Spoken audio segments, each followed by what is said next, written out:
So hello everyone, myself Dr. Devansh Shah, and today is 10th October in the world, which is celebrated as World Mental Health Day. So today on this occasion, me and three of my psychiatrist friends, Dr. Dhruv Nakung, Dr. Alapi Prajapati and Dr. Smith Parmar are going to discuss about various psychiatric factors affecting various bodily conditions. So let's begin with our today's discussion. So in this present COVID era, I have seen a rise in cases of increased hair fall and dandruff of scalp. So my first question to you, Dr. Smith, is: do you think any psychiatric factors are associated with such skin condition? And if so, how do you identify such patients? Tell us your views regarding that. Yes, Dr. Devansh, there is a connection between dermatological conditions that you mentioned about and psychiatric conditions that I will be talking about. The most commonly seen psychiatric manifestations in these dermatological conditions are depression and anxiety. And there is definitely a connection between all of this, that is the COVID, the psychiatric illnesses and the dermatological illnesses. There is a mixed interplay of all of these conditions occurring together. Speaking about depression, it is very common illness, and the most common symptoms that we see in depression are depressed mood. And one thing which people need to know is depressed mood is something very different from sadness of mood. Sadness is a normal expression. So in depressed mood, the patient feels very dejected and miserable. Also associated with it is there is lack of interest in enjoyable activities, there is decrease in appetite, that is patient does not feel like eating anything. There is suicidal thoughts and suicidal behavior, patient may have thoughts of death, and also there is this tremendous feeling of guilt and worthlessness that patient feels. There is also trouble in concentrating and there is sleep disturbances as well, and there is also a feeling of constant fatigue that you feel all over your body, that your body feels very tired and weary all the time. At the same time, there is anxiety which people face a lot in this COVID era. And so in anxiety, people commonly have excessive worries. That is not the normal amount of worry that people normally have, but an excessive amount of worry which is not normal. There is excessive restlessness that they feel all the time. There is muscle tension all over their body. There is irritability and panic-like state, and they also have trouble concentrating, sleep disturbances, as well as they also tend to feel very fatigued all the time. So these are the very common symptoms that people with depression and anxiety face all the time.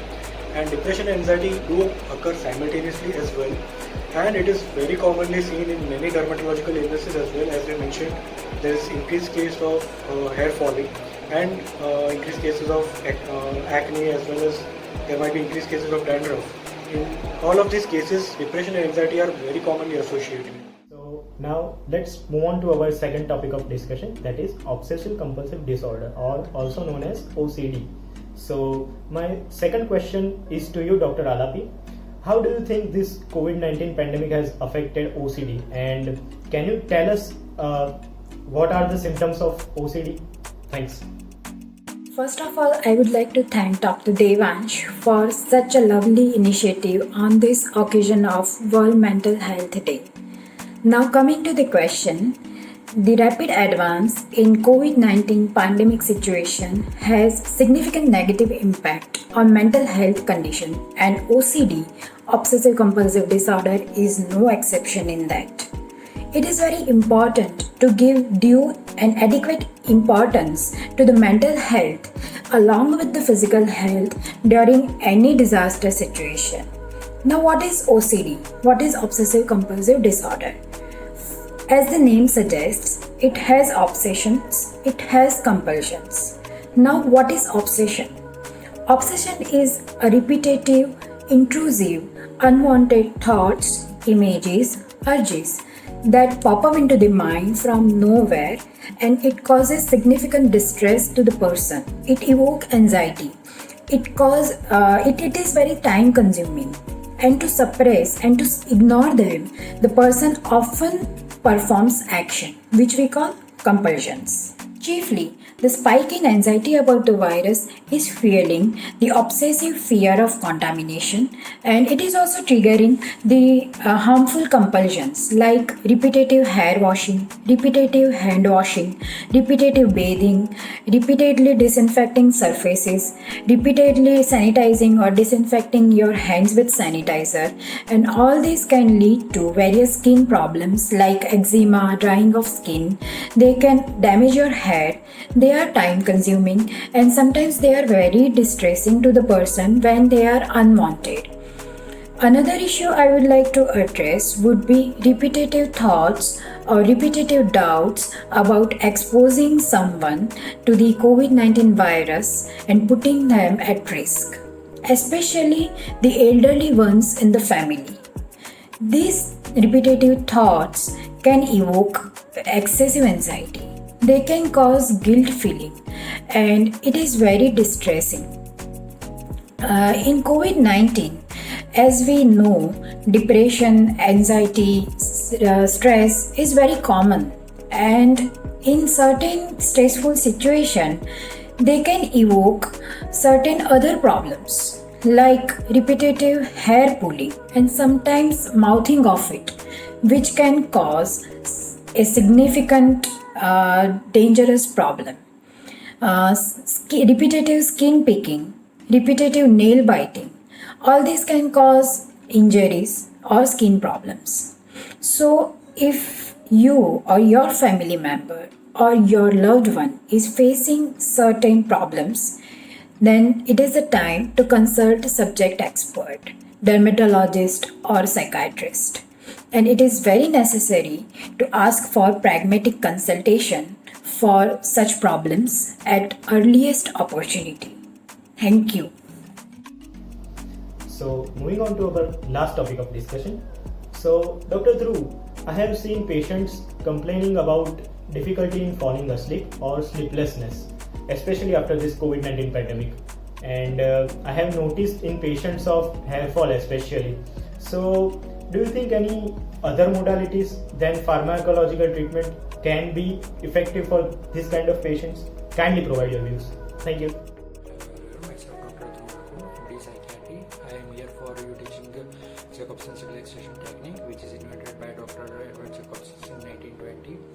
This method is used for decrease anxiety and reduce the stress which is caused by various factors, and this technique also improves your the quality of the sleep.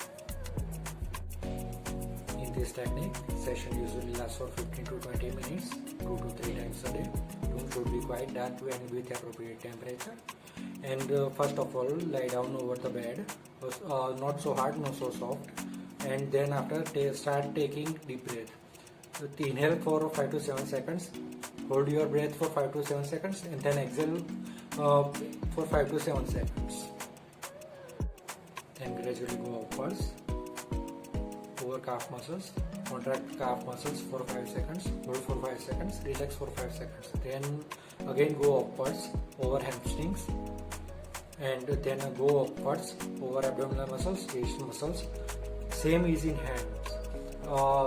Contract your muscles of palm, forearm, biceps, triceps, neck muscles and face muscles.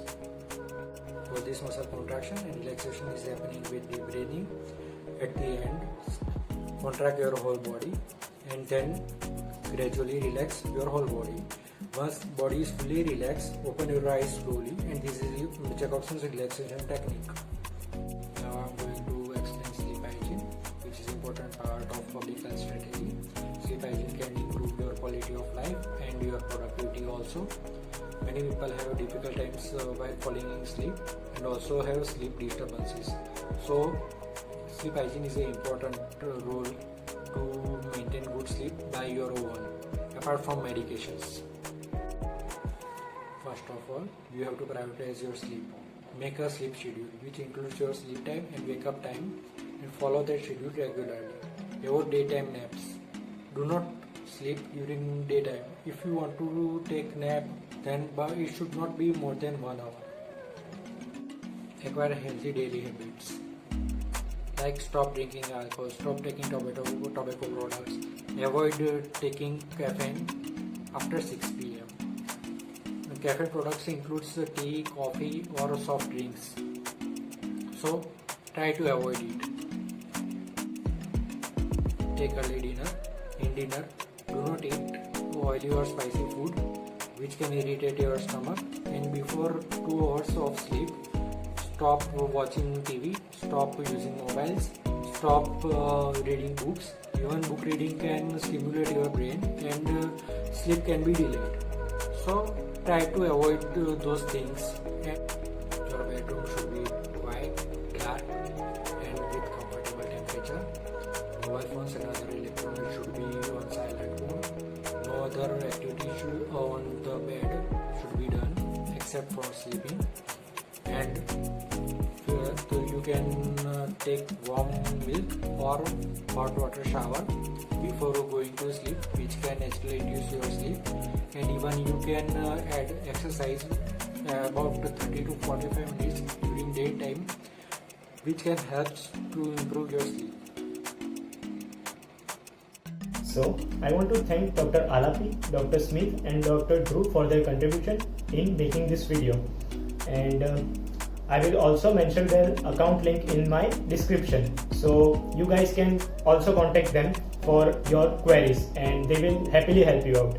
So that's it for today and see you till next time.